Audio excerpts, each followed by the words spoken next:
Hello दोस्तों। मैं हूं साहिल अग्रवाल, को फाउंडर कौस्तव कैपिटल, और हम वापस लाए हैं अपनी नई वीडियो जो कॉन्फिडेंस पेट्रोलियम पे है। इस वीडियो में जाने से पहले चलिए आज मैं आपको एक कहानी सुनाता हूँ। एक आदमी होता है जो एक छोटे से गांव से पास के शहर अलवर में आता है और वहां आकर एक वहां की क्राउडेड मार्केट में एक छोटी सी दुकान लेता है जहाँ पे वो स्टेनलेस स्टील के बर्तनों का बिजनेस शुरू करता है।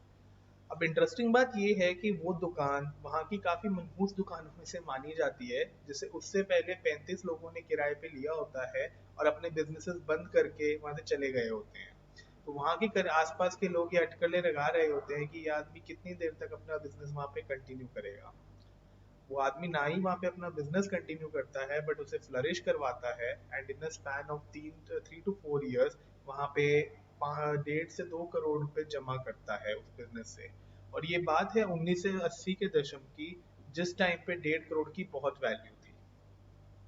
तो वक्त बदलता है और धीरे धीरे 1993 में जब लिबरलाइजेशन का टाइम आता है, उस वक्त पे एलपीजी सिलेंडर्स मार्केट के अंदर न्यू प्लेयर्स को भी, प्राइवेट प्लेयर्स को एंट्री का मौका मिलता है।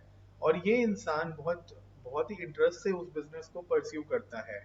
लेकिन विद कैपिटल ऑफ 1.5 करोड़ वो अपना एक नया सेटअप नहीं बना सकता था, एंड गवर्नमेंट ये अलाउ भी नहीं कर रही थी कि नए सेटअप्स को एग्जिस्टेंस में आना दिया जाए। तो प्रीवियस सेटअप को खरीदना उसकी एक मजबूरी थी।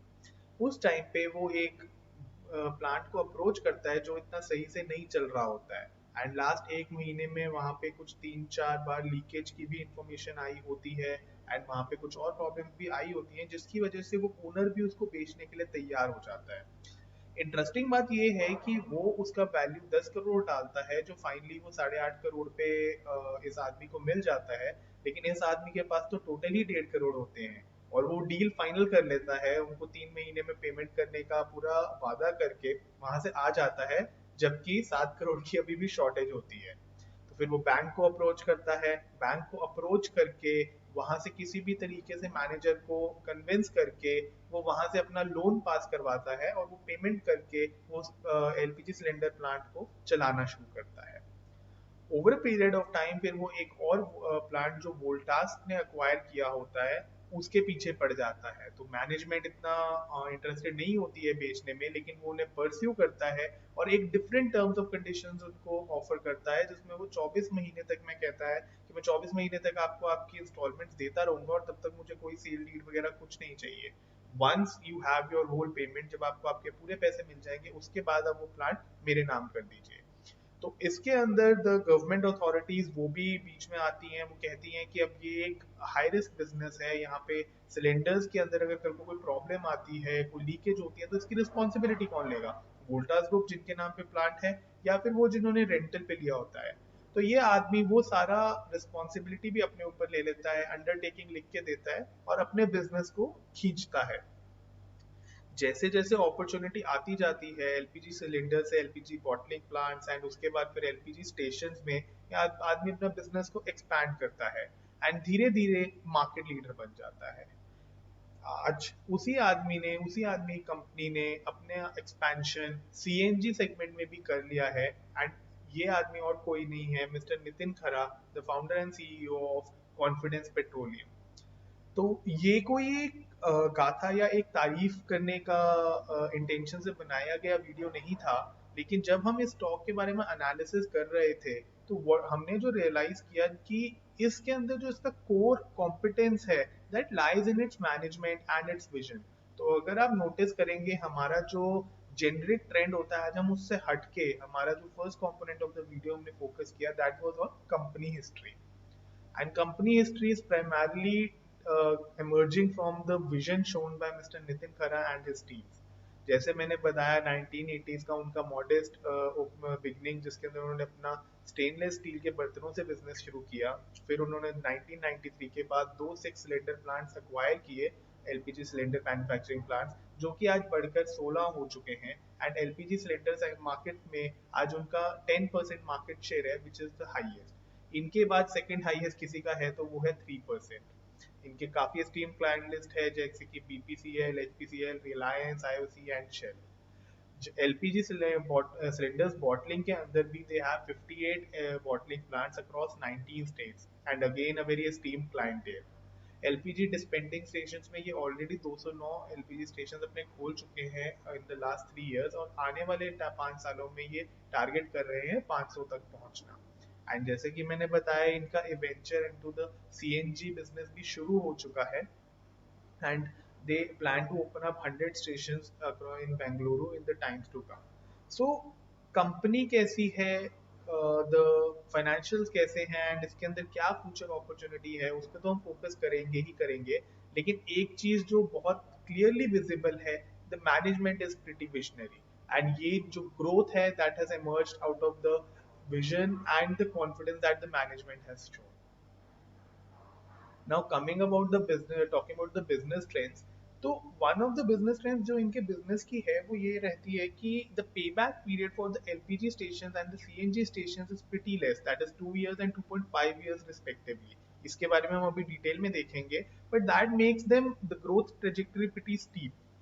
आज की घड़ी में इनका 35% रेवेन्यू सिलेंडर मैन्युफैक्चरिंग से आता है, जो कि मैंने ऑलरेडी बताया, जहाँ पे इनका एक मार्केट लीडरशिप पोजीशन है जो कि बहुत डिफिकल्ट है to establish, because it is an highly fragmented industry.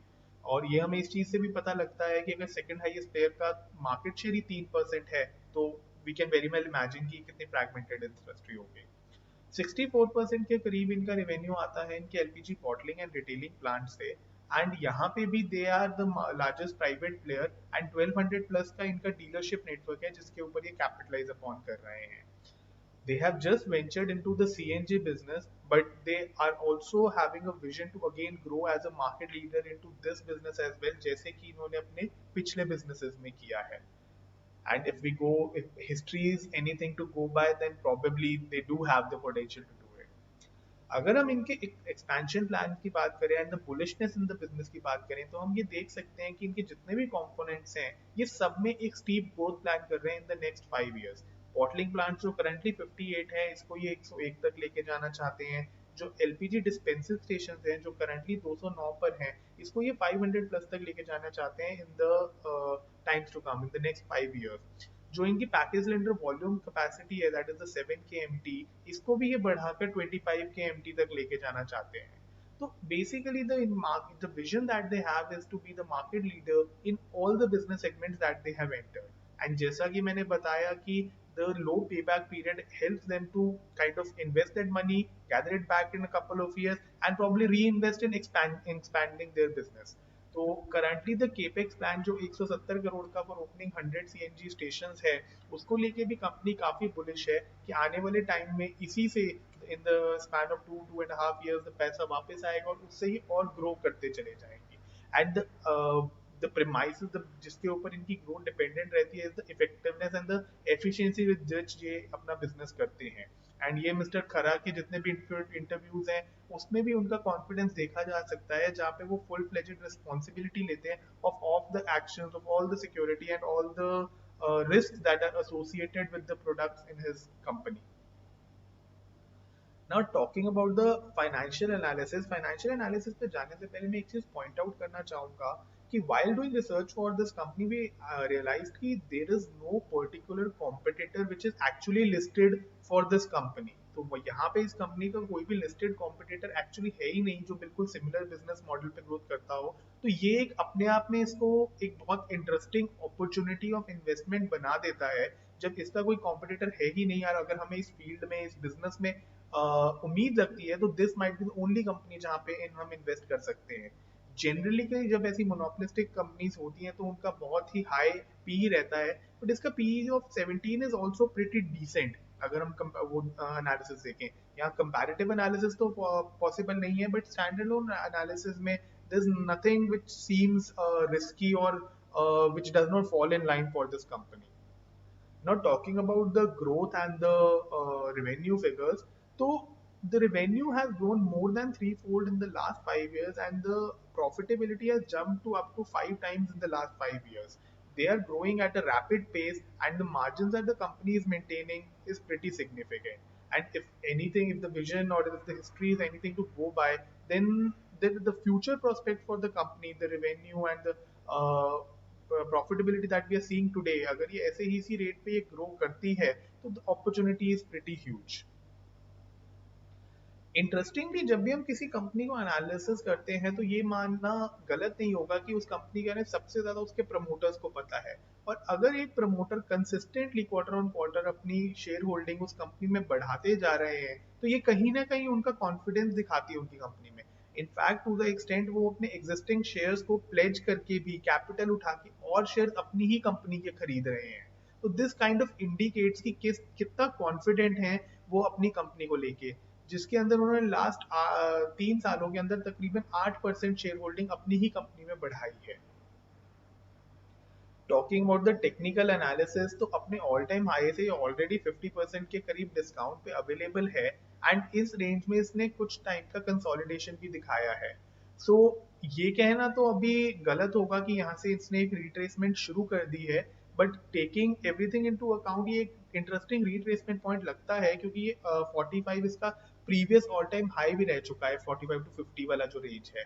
तो keeping a stop loss of around 40 to 45 के बीच में रख के this could be a good risk reward opportunity in this stock. जैसा कि हर बिजनेस के साथ होता है इसके भी कुछ इम्प्लाइड रिस्क हैं, but that are more related to the industry itself, कि एलपीजी पाइपलाइंस आ रही हैं तो सिलेंडर्स का क्या फ्यूचर रहेगा। बट जितना हम देख पा रहे हैं कि पाइपलाइंस अभी ओवरऑल 10% ऑफ द पॉपुलेशन को भी नहीं केटर कर रही हैं and this is a huge market. तो आने वाले any day where in the short term तो ये हमें एक सिग्निफिकेंट रिस्क लग नहीं रहा है। एंड जितना गवर्नमेंट का focus towards clean energy and reducing pollution है तो उसके चलते रिडक्शंस टू सीएनजी और एलपीजी जितना ज्यादा से ज्यादा चलेगा, I think that is pretty good for the company. So in the short term there is no significant risk जो हम इसके अंदर देख पा रहे हैं। So now I will also like to reiterate जो मैं हमेशा बताता हूँ कि हम रजिस्टर्ड फाइनेंशियल एडवाइजर्स नहीं हैं और हम ये हमारा स्टॉक रिकमेंडेशन नहीं है। हम भी आपकी तरह जस्ट शेयर मार्केट में सीखने के पर्पज से आए हैं और उसी पर्पज से अपना एनालिसिस करते हैं। तो if you have any feedback या if you have any suggestions और any correction with related to our analysis, so we'll be very happy to hear about it. Thank you guys, have a nice day.